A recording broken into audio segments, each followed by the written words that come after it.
Welcome to Wednesday morning's devotions. We're looking at Genesis chapter 2 and verses 1 to 3. Thus the heavens and the earth were finished, and all the host of them. And on the seventh day God finished his work that he had done. And he rested on the seventh day from all his work that he had done. God blessed the seventh day and made it holy, because on it God rested from all his work that he had done in creation. Amen. We come here just to consider the Sabbath day this morning, and a number of things it says about the Sabbath day. It repeats it several times that God rested on the Sabbath day. It speaks of a day in which God was giving special attention to his people. God blessed the Sabbath day. He had set it aside to be a blessing to people. He set it aside to be a time of great joy. Adam was made on the sixth day, and then he would have slept that night.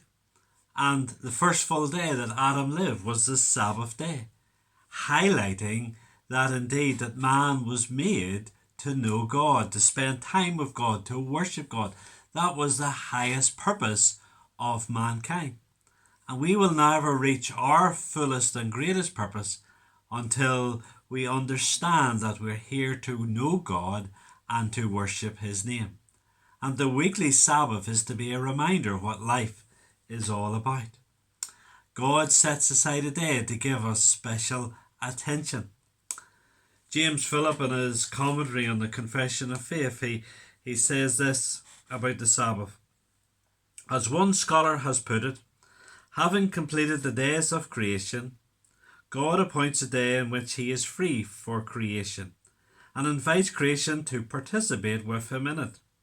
God makes himself free for us, laying aside, so to speak, the business of running the universe so that he can devote himself to his people. It's as if he said, I have nothing to do this whole day. I give it to you. Come, let us enjoy it together. This is how we are to think of the Sabbath day. God says in effect, I am leaving the Milky Way to itself. Come, let me enjoy you. Let me play with you. Let me bless you. Let us have sweet fellowship together. If we really believed that this was what the Sabbath of God was supposed to mean, we would live for Sunday. And so it's a day set apart in which we can enjoy God. It's a day for all time. The Sabbath was not introduced with the law and the commandments of God. In Exodus 20, it says, remember the Sabbath day and keep it holy. It was already in existence. And so the Sabbath day is an ordinance from creation. It's for all time. We need the Sabbath day. We need 1 and 7 to rest for our bodies. We need 1 and 7 to focus on God and to enjoy God, to be reminded of the great purposes of life, which is in the worship and knowledge of God. But we can forget about it. That's why the commandment is there, to remember the Sabbath day and to keep it holy.